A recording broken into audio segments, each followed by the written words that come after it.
जय महाराष्ट्र मंडळी.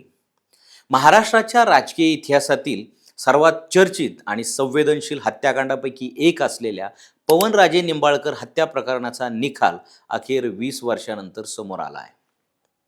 मुंबईतील विशेष न्यायालयाने माजी गृहमंत्री पद्मसिंह पाटील यांच्यासह सर्व आरोपींना पुराव्याअभावी निर्दोष मुक्त केलेलं आहे. या निर्णयामुळे 2 दशकांपासून सुरू असलेल्या एका मोठ्या राजकीय आणि कौटुंबिक संघर्षाला न्यायालयीन पातळीवर पूर्णविराम मिळालेला आहे.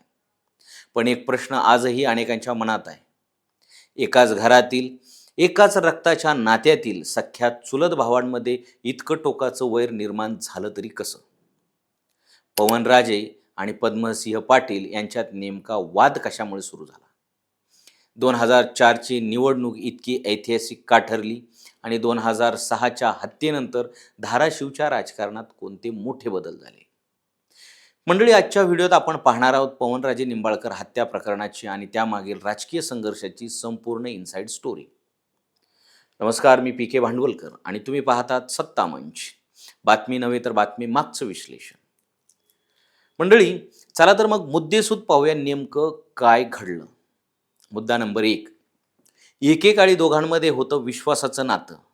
पण पुढे पवनराजे निंबाळकर आणि पद्मसिंह पाटील हे सख्खे चुलत भाऊ होते. निंबाळकर पाटील कुटुंबाचा धाराशिव जिल्ह्यात मोठा राजकीय आणि सामाजिक प्रभाव होता. पद्मसिंह पाटील राज्याच्या राजकारणात झपाट्याने पुढे जात होते. मंत्रिपद आणि पक्ष संघटनेतील जबाबदाऱ्यांमुळे त्यांचा मोठा वेळ मुंबई आणि राज्यस्तरीय राजकारणात जात होता. अशा परिस्थितीत स्थानिक पातळीवर कुटुंबाचं प्रतिनिधित्व करण्याची जबाबदारी पवनराजेंवर आली. सुरुवातीला दोघांमध्ये कोणताही संघर्ष नव्हता.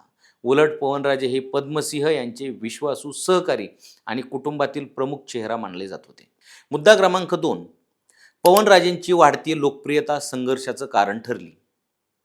स्थानिक पातळीवर काम करताना पवनराजे निंबाळकर यांनी जनतेमध्ये वेगळी ओळख निर्माण केली. गावोगावी फिरणं, लोकांच्या समस्या सोडवणं, युवकांशी संपर्क ठेवणं आणि कार्यकर्त्यांचं मजबूत जाळं उभं करणं यामुळे त्यांची लोकप्रियता झपाट्याने वाढू लागली. धाराशिवमधील अनेक कार्यकर्ते आणि मतदार त्यांना भविष्यातील नेतृत्व म्हणून पाहू लागले. राजकारणात स्वतःची स्वतंत्र ओळख निर्माण होत असल्यामुळं त्यांच्या महत्त्वाकांक्षा वाढल्या. याच टप्प्यावर कुटुंबातील राजकीय समीकरण बदलायला सुरुवात झाल्याचं म्हटलं जात होतं. मुद्दा क्रमांक 3. आमदारकीच्या महत्त्वाकांक्षेने नात्यात फूट पडली. पवनराजेंनी विधानसभा निवडणूक लढण्याची तयारी सुरू केली तेव्हा संघर्ष उघडपणे समोर आला. धाराशिव मतदारसंघ हा पद्मसिंह पाटील यांचा पारंपरिक बालेकिल्ला मानला जात होता.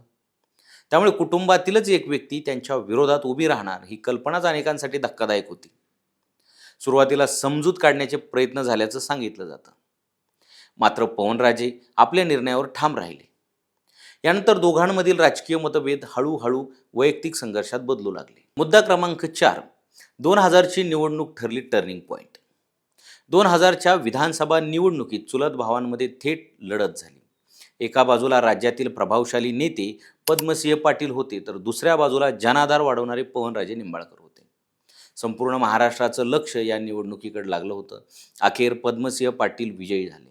मात्र विजयाचं अंतर अपेक्षेपेक्षा खूप कमी होतं. पवनराजेंनी दिलेल्या कडव्या आव्हानामुळे राज्याच्या राजकारणात मोठी चर्चा सुरू झाली. याच निवडणुकीनंतर दोघांमधील दुरावा आणखी वाढल्याचं सांगितलं जात आहे. मुद्दा क्रमांक 5. 3 जून 2006 ज्याने संपूर्ण महाराष्ट्र हादरला. 3 जून 2006 रोजी नवी मुंबईतील कळंबोली परिसरात पवनराजे निंबाळकर यांच्यावर भरदिवसा गोळीबार करण्यात आला.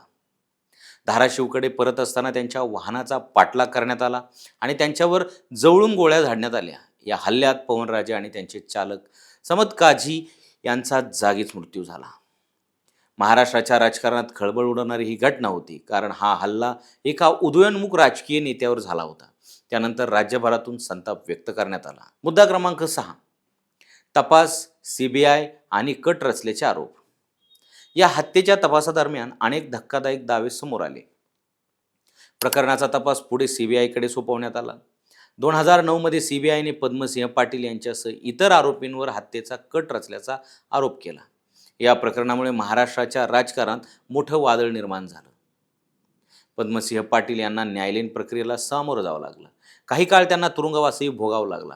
एकेकाळी राज्याच्या मुख्यमंत्री पदाच्या शर्यतीत असल्याचं मानलं जाणाऱ्या नेत्याच्या राजकीय कारकिर्दीवर याचा मोठा परिणाम झाला. मुद्दा क्रमांक 7.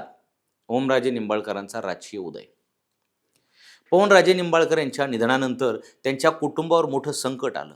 मात्र त्याच काळात त्यांचे पुत्र ओमराजे निंबाळकर राजकारणात सक्रिय झाले.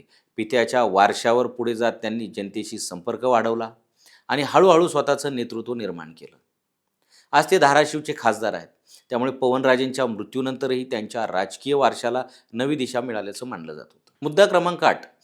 एका कुटुंबात निर्माण झालेली खोल दरी. या प्रकरणाचा परिणाम केवळ राजकारणावर झाला नाही, तर एक मोठ्या कुटुंबावरही झाला. दोन्ही बाजूचे नातेसंबंध पूर्णपणे तुटल्याचं अनेकांनी सांगितलं. एकेकाळी एकत्र असलेलं कुटुंब 2 गटामध्ये विभागलं गेलं. कौटुंबिक कार्यक्रम, सामाजिक संबंध आणि राजकीय संवादही जवळपास बंद झाला. त्यामुळे हा संघर्ष केवळ राजकीय नव्हता, तर भावकीच्या नात्यात पडलेल्या फुटीचं प्रतीक बनला. मुद्दा क्रमांक 9. 20 वर्षानंतर न्यायालयाचा निकाल. अखेर जवळपास 2 दशकानंतर या प्रकरणाचा निकाल समोर आलेला आहे.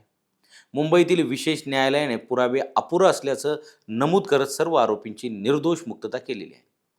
यामुळे न्यायालयीन लढाई संपली असली तरी या प्रकरणाशी जोडलेल्या आठवणी, राजकीय चर्चा आणि प्रश्न मात्र अजूनही कायम आहेत. महाराष्ट्राच्या राजकीय इतिहासात हे प्रकरण कायम स्मरणात राहणार आहे. मंडळी, या संपूर्ण प्रकरणाकडे पाहिलं तर 3 गोष्टी स्पष्ट दिसतात. गोष्ट पहिली, एका राजकीय महत्त्वाकांक्षेमुळे रक्ताच्या नात्यातील 2 चुलत भावांमध्ये मोठा संघर्ष निर्माण झाला. गोष्ट दुसरी, पवनराजे निंबाळकर हत्या प्रकरणाने धाराशिव राजकारणाची दिशा बदलून टाकली. आणि गोष्ट तिसरी, 20 वर्षाच्या न्यायालयीन लढाईनंतर सर्व आरोपी निर्दोष मुक्त झाले असले तरी या प्रकरणाविषयीची चर्चा आजही थांबलेली नाही. आता मंडळी, तुम्हीच सांगा, राजकारणात कौटुंबिक संघर्ष टाळणं शक्य असतं का? आणि अशा संघर्षाचा सर्वात मोठा फटका कोणाला बसतो? कुटुंबाला की जनतेला? तुमचं मत आम्हाला कमेंटमध्ये लिहा. आणि हा व्हिडिओ आवडला असेल तर लाईक करा, शेअर करा, सबस्क्राईब करा आणि इन्स्टा चॅनलला फॉलो करायला विसरू नका.